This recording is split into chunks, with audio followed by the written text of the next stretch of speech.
in the foundation. So let's talk about blowing shit up, because I like to do that. You can destroy them in place. That's pretty common. And when they destroy them in place, there's one of two ways they do it. They can literally blow it up where it is, or they get it out of the ground. They dig it up. They disarm it if they can. They dig it up, and they take it, and they put it in a big stockpile, and they blow it off. Or you remove this. This is kind of a tricky picture to see. This is a rocket that's going to be fired across a minefield. It's going to tether a det cord behind it. It's going to blow a meter-wide swath. That's pretty good. You'll notice there are some Army guys here. Is anyone here in the military or was in the military and wants to admit it? Okay, one guy. Yeah, you have to. No choice. The U.S. government only requires an 80% clearance rate for mines. So if you're ever in that position where they're like, we just cleared the minefield, go in! Tread lightly. Follow the guy in front of you. Follow the guy in front of you. Now, the UN requires 99.6, which is much, much higher. And a lot of the demining technology has been developed by the military and brought down through cost is for military use. So it's not so hot, as I like to say. I got a comment on that too. Yeah. They're really screwed when they launch the boom out there and the det cord doesn't ignite. Yeah. They call it the Medal of Honor run because some poor dumbass, E3, E4, is going to now run his ass out there very quickly, pop another blasting cap in it, and run like hell before it detonates. Yeah. Yeah. This is one of the reasons never to join the Army. They usually don't make it out alive, but I felt it going on. Mine clearing sucks, and it's rarely done. That's the other thing that's kind of fascinating is we plant mines all the time. We planted mines. I think we planted some mines for Afghanistan. I know we did some for Iraq. We didn't really care where we put them. Chechnya, which hadn't seen that much, that whole Serbian war didn't see that much action in terms of mine laying during World War II, but it saw a lot in the recent conflict, so they're digging mines out of there all the time right now. They're still digging mines out of France, by the way, on the rate of 2 a day. Farmers run into them. They don't go off, or they do go off. Sometimes there's just a mustard gas canister, too. Those are always really good. So there's mechanical excavators that drive around. This just happens to be I think it's a Saracen unit. So you sit in that little cab and you whip the ground really hard and it churns up the ground in front of you and it blows up mines. Now, of course, one of the issues with this is that when a mine goes off, it's an explosive device. It lays out a lot of nasty chemicals into the ground, which then bleed into your groundwater. So that's another problem. But mines you're going to step on or slow groundwater problem. Pick one. Robots. Robots are used a lot for things like this, where it's not a mine, it's a relatively tame object you can deal with. This is actually a PackBot, I believe, made by the same people that make your Roomba. So if you have one of those... That's confirmed. That is made by iRobot. Yeah. So robots are incredibly cost prohibitive, and mostly they're used for unexploded ordnance. I didn't initially, even when I thought about the landmine problem, I didn't even want to get involved with the whole unexploded ordnance issue, because it was like, oh, that's a whole other batch, because you need to manipulate weird objects and blow them off. And literally the first thing that bomb tech from the FBI said was, well, guess what? That's not a choice. Because the other thing that gets dropped on a battlefield is bomblets, which are, and those, I'll get to that in a second. But bomblets are really annoying because they don't go off. They just stay there. The other thing that's going on is a lot of technology is self-deactivating mines. The idea is you can send a signal out and the mines turn themselves off. They're still in the ground. They're still full of explosives, but they don't go off. Now, so you're buying munitions, you're the U.S. government, you're actually almost any government, you're buying munitions, bullets, bombs, mines. You can expect, and it's usually contracted, a 10% failure rate is acceptable. So you shoot the bullet, doesn't go off, whatever. If you have a minefield with 1,000 mines in it, and you have a 10% failure rate, you got a shitload of mines in the field, they're still live. And that's a safe field, go plant there. Here's some seeds. So, and then there's a whole bunch of other ways to get it. I saw an interesting little thing on eBay which was this guy wanted to build a robot, a spider robot, with a laser. And it would walk out over the minefield, and it would detect mines, and it would shoot a laser through them and burn them out. Yes, and he wanted $1 million for his idea. He's trying to sell that idea on eBay? Yeah, wonderful idea. So landmine issues, and this is one of the things that I keep seeing is that you get into one of these big issues, and you get into other things. ICT is one that keeps coming up, and I think is particularly applicable to our skill sets. Building networks, building backbones, doing all that. A lot of these places don't have anything, and if you get in on the ground floor, you get to be Ma Bell in wherever you're going to be. Prosthetic limbs, you see a really big gamut of prosthetic limbs in the world. You see, your basic, you're walking on wooden crutches, to stuff that's being developed out of MIT, which is a multi-use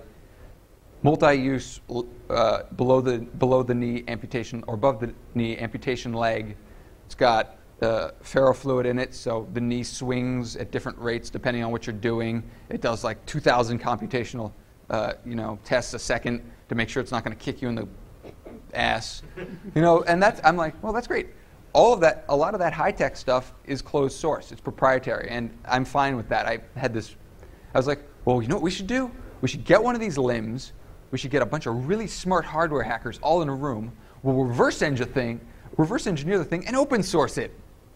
Well, that doesn't help very much in the long run. So, but those are the kinds of things that kind of could be useful, and I think are tons of fun, because I do want to build the bionic man. I'm getting older, and eventually I'd like to be able to, leap tall buildings with a single bound.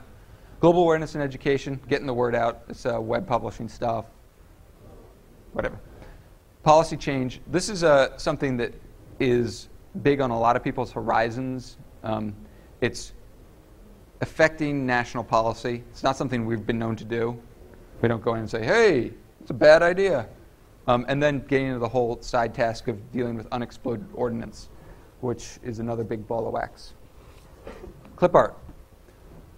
Focus on the part that interests you. A lot of people are like, well, this is cool, but I don't care. I don't know what I want. I'm like, well, pick another problem. Find something that really grabs you, is interesting to you. If it's interesting to you, it supports your skill set, and your buddies think it's cool, you should do it.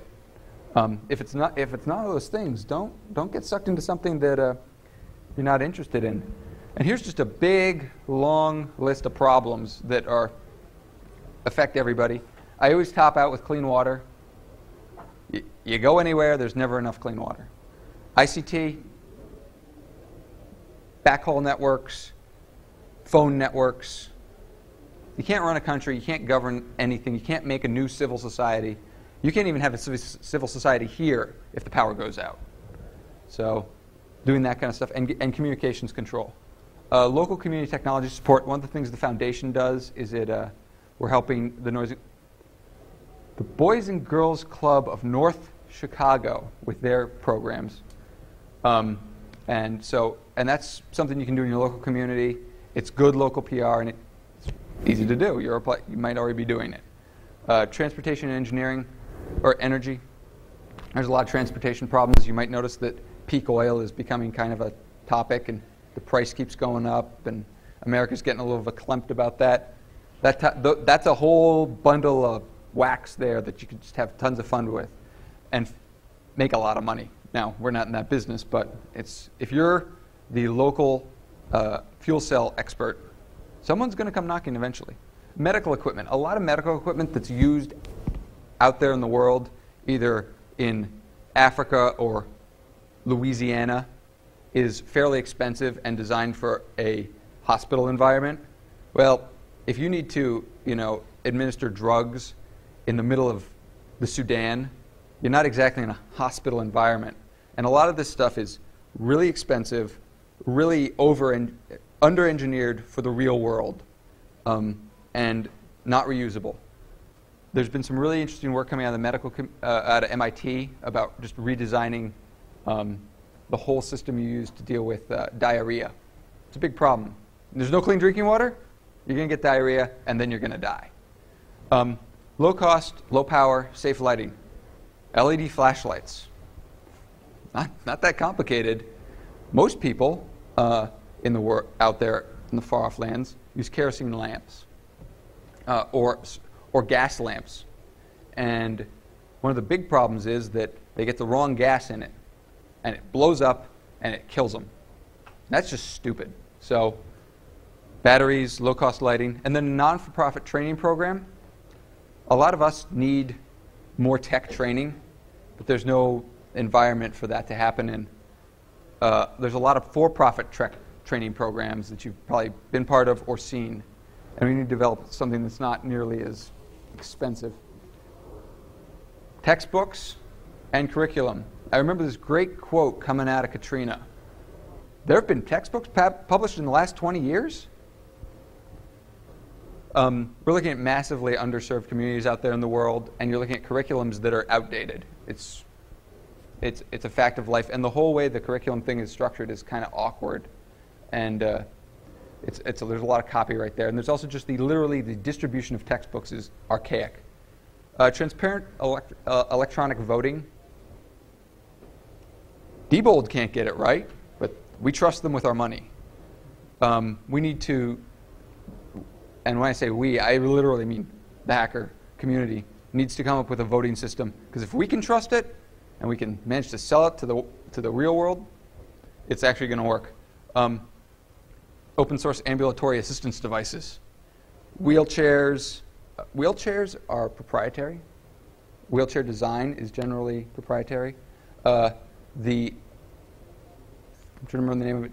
Dean Kamen's stair roving robot. Very cool. Just overcomes a lot of problems. It's really, really, really expensive.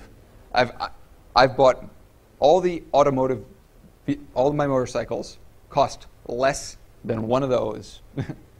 So that's just one of the many problems out there. Free flow of information.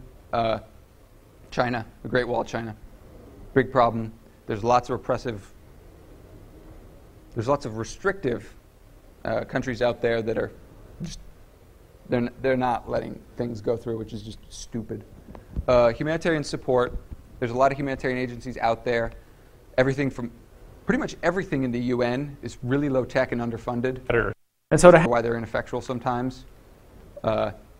They need a lot of help, and that's actually where the Hacker Foundation really started out. Was we were like, oh, well, we could help people deliver food. That shouldn't be too hard. 3 years later, we're not doing that yet, but we're working towards it.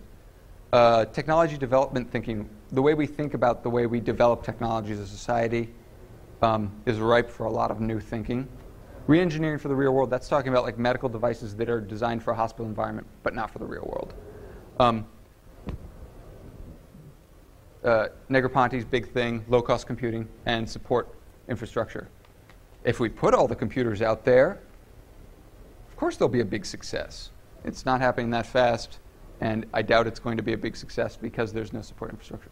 AIDS and HIV, big problem. It's going to ravage it. It's ravaging Africa right now. If you pick up a newspaper, do a Google search for AIDS and Africa and a politician, and you will see the most horrendous, ignorant statements being made about medical care in a national scale that is astounding. So paperwork sucks, and we hate paperwork. Well, Nick doesn't hate paperwork. I hate paperwork. So what we wanted to do when we came up with the 501c3 package, the nonprofit in a box, was we did all the paperwork for you, and we created a structure and an administrative unit that helps you cut down on all this. So with that in mind, paperwork sucks, and we try to cut down on it. I hate paperwork, and I don't want you to have to do it. I'd rather have you do the work that you want to be doing. So we have an application form. It's pretty basic. It's very simple. It's going to ask you some somewhat probing questions. They're not overly, they shouldn't make you bleed, but they should make you think about what you want to do in the long term and the short term. So you're going to fill out that, and you're going to send it to us, and we're going to look at that. The foundation has a project review committee. We're going to look at that. We're going to make sure your I's are dotted, your T's are crossed, and you're actually making coherent sentences and saying real things and have really good thinking